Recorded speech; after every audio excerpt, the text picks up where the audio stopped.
Is that oil? Where did this oil come from? Oh my god, guys. Just know that I'm in the middle of filming right now, but I'm gonna put this in the intro. I don't know where this oil came from. I think it's hair oil. That is so annoying. Anyways, girl, it's fine. She's still cute. And reading the subtitles, I'm actually realizing that I do understand quite a lot. It's just that I need it to be slow still for me, and I need to be reading it first. I think that would be really... My hair is so cute. This is why my videos take so long to film, because I'm always getting distracted by my beauty.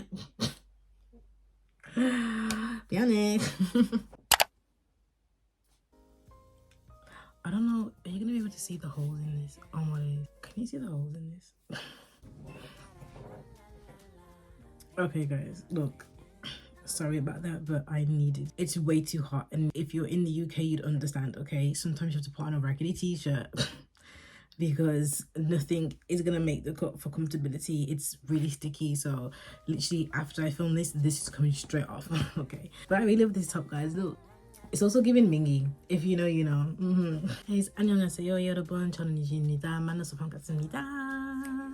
I kind of wanted to do like a little, I don't know how this is going to be edited, but I just want to do like a quick summary update of things I've been learning the past like few weeks of learning Korean, like a little update of my studying and how I study now and just other things.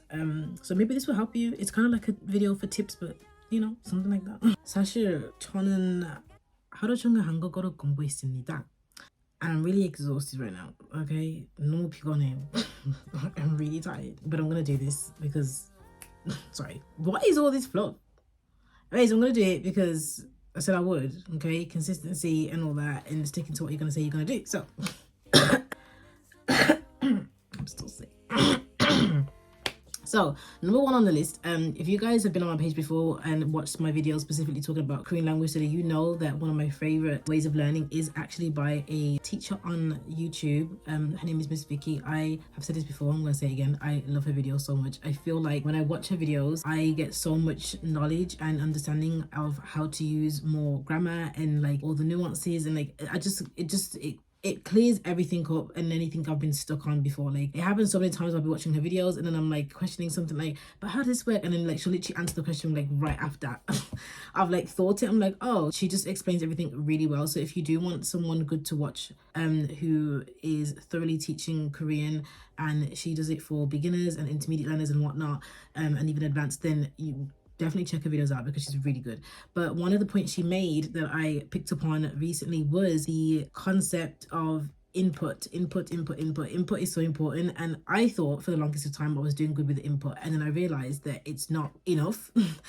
And it is hard to find time. I know when you're learning a language, it's very difficult because you need to make time for listening, reading, writing, input, and like it has to all be consistent. I thought, and maybe some of you may feel this way too, I thought I was doing enough input and I wasn't, and it wasn't as it was intentional, but not in the way that was going to be helpful. So I've said this before on one of my previous Korean language study videos, that an important thing you should do is find content that you actually enjoy watching and watch it normal, like how you would for entertainment, and then go back and watch it again at a different day or the same day, depends on how you feel, and then focus more so on understanding like what they're saying. Obviously if you're a beginner, because obviously you won't be able to really do it with just listening, because obviously in any language native speakers, they're going to speak at the normal speed, which to us learning is going to feel like it's really fast. So I say fast, but it's just the normal speed that they would be speaking.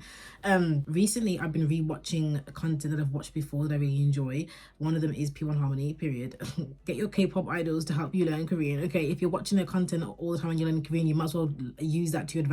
So I rewatch all of their like variety shows, like episodes, since I don't know what's happening, and I tend to focus on the subtitles because it helps me, because I'm a beginner still, intermediate beginner, it helps me to read rather than just listening, and then it kind of all ties together. Like as I'm reading it and I'm hearing it at the same time, it helps. If I'm just trying to listen, it will not work. Like I'm still not at that level yet. So there are some things that when they say, I'm like, I get it, or like kind of slow catching on, but that's an important thing. So input is really important, guys. Like input in constantly using phrases daily, and it's so hard because I still need help on like how to do this all the time and be really consistent at it. I'm still slow on like saying the date sometimes, like, and I know it's because I'm not doing it enough, you know. It's not that I don't know how to do it, I end up forgetting because I leave it alone for so long, and it's like it's there somewhere. I just need to kind of like keep it, I need to keep it revived. I need to keep reviving it because it's not going to stick if I don't. So input is definitely important. I do a lot more input, I think, in grammar. Yeah, I read a lot over my notes. Like I have books on like notes of all the grammar lessons I've done so far, but it's still not enough. You need to have input with the grammar that you're learning so you can actually hear it being used in everyday language. So that's a huge thing that I've been recently trying to do. So I'm gonna let you guys know. Maybe I'll do a video doing it for a whole week also and see how I feel with my Korean and if it's improved or not. But let me know if I should do that. But yeah, I think that would be really... My hair is so cute. This is why my videos take so long to film, because I'm always getting distracted by my beauty. Be honest. If you hear creaking, guys, I promise you, it's just my chair, okay? Don't be thinking anything. It's just my chair. Oh, why is it not, okay, that's it. It's not making no noise now when I'm purposely moving. Like, by the way, guys, any advice that I give you is because I give it to myself, okay? So, you know, trust me. Like, when I'm saying this to you, I'm saying it to myself at the same time. But one of the main things is patience. I know that this is hard sometimes when you're learning a language. You really just want, especially when you feel like you're improving and then you try to like listen and understand what someone is saying in Korean, and then you're like, I don't know what they're saying, I thought I was improving, and then you start knocking yourself down, feeling really bad by yourself, and it's like, God, don't do that. You're doing fine, okay? It's too much of a high expectation to expect yourself to know and understand things straight away. Even if you've been learning it for a year or two, girl, you've been speaking your native language for way longer than that. Like, deep it. Okay, it's all right. Okay, 괜찮아. Patience. Sometimes I think that if I try to speak faster, it will like do, I don't know what I think.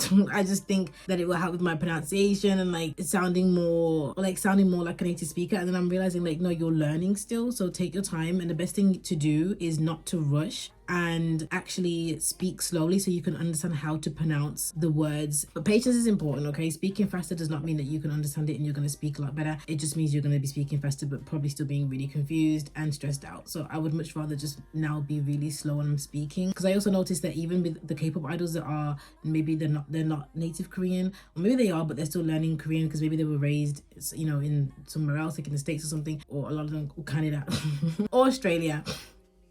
Oh wow. So yeah, they also take the time to speak a lot, and I think that's really important to pick up, is that even though they are constantly around Korean people all the time, even when with them learning, they have to also take their time to understand what they actually want to say. That's really important. So patience. I know it's hard, girl. I know it's hard, it is. But back to my other point, I've noticed with me intentionally changing the way I do input and rewatching content and reading the subtitles, I'm actually realizing that I do understand quite a lot. It's just that I need it to be slow still for me, and I need to be reading it first, and then once I'm exposing myself more to it, I'm gonna start picking up more on like, you know, regular, like just the sentences that they're saying. Also, it's not easy if a bunch of people is talking at the same time, so like maybe try and find videos where not everyone is talking at the same time. Like that's kind of like hard, but yeah. Also, oh, another tip for input: short story podcasts for beginners. They are extremely helpful, girl. Thank you. They are extremely helpful. You, one, get to see how much you're progressing. So I think they're also good to go back to after a couple of weeks or months of even doing more studying and seeing how much you know without having to use the subtitles. But I watch them without the subtitles, and then each sentence I will pause and I'll try and translate it myself, and then turn the subtitles on and then evaluate like how much I knew. And I've noticed I've improved a lot. The 2 short story recent podcasts that I've done for Korean beginners, I've noticed that I am doing way better understanding what's being said without the subtitles, which is good. So always notice when you're improving, because that will also help you in your mindset and you won't feel like you're not going anywhere, because I know sometimes it can feel like nothing's happening, but things are happening, girl. Your brain is picking things up, okay? You just need to find a way to tap into that headspace and figure out what's going to be the most easy way for you to study. I think I've already mentioned this, but repetition is really important. Keep doing it. And I'm calling myself out because sometimes I'll be going a week without doing it, and I'm like, girl, how are you going a week without practicing? That is not good. It's okay. I'll do like one little grammar lesson, but I won't do much input, like intentional input, and then I don't do my own sentences and go over vocab. Like, it's okay. Repetition is is key, otherwise nothing's gonna stick. Nothing's gonna stick. Okay, I also try to remind myself that if you can pick up on like certain like words in Korean, because there's so many that I know, like if I hear it I'm gonna know, and even though it might just be a word, like just vocab, if your brain can memorize that after hearing it a few times, trust me, I know for a fact, okay, we're gonna get there. Okay, we're gonna get there. One, because we see other people that aren't native Koreans and they speak Korean really well, so we know we can get to that. We seeing them do it really well, we know that we can do it too. Okay, period.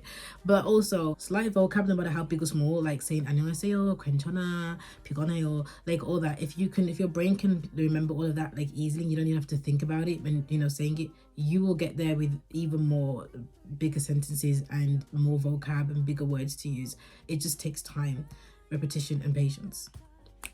Yeah. And one last tip I would say, this is personally what works for me. I don't know if it's going to work for the people, but I think this is typically what happens, because I know that even with like dance, they do say when you're learning a dance, it's always good to like take breaks when you're first learning it, so that it kind of sets into your muscle memory, so to speak. I don't know if I'm wording it right, but you get what I mean. Sometimes if you're constantly going at something, it's not going to stick because you're just too busy stressing out. And even though input's important, you need to do input with breaks so that your brain can actually soak the information. Because genuinely, with everything that I've ever studied, when I have taken breaks in between and I've like took a step back for an hour or so or whatnot, and I don't keep pushing myself too hard, I tend to come back and do it even better. That's how I kind of measure if I'm doing well and if things are sticking with me. If I'm sitting down for hours and hours and hours and hours and hours and I'm like stressed out and not giving myself a break, if I'm doing it too much, I start getting stressed out and I'm thinking that everything's going in, but it's not. Because I think what happens is your brain just stops like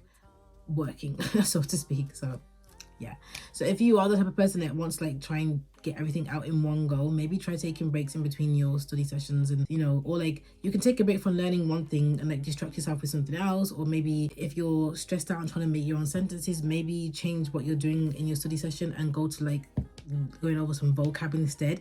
You know what I mean? Do that, like just change up the routine a bit, because yeah, your brain needs that time to soak in all the data.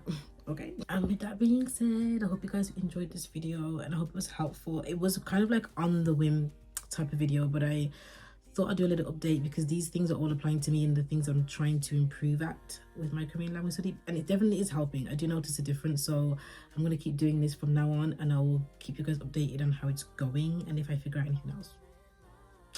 Yeah, so I have not worn my nose ring in so long. Also, whilst we're here, I have lashes on, period. You guys have already seen it in my other in my vlogs, but in my language study videos, I don't think you've seen it because I don't think I've ever worn lashes for a language study video. Not that that's important, I don't think. Anyways, I will see you guys in my next video. Thank you guys so much for watching. If you did enjoy, you know all the good stuff, girl. I ain't even gonna give you the rundown. If you enjoy it, then I know exactly what you're gonna do after this video. I don't need to tell you. Okay.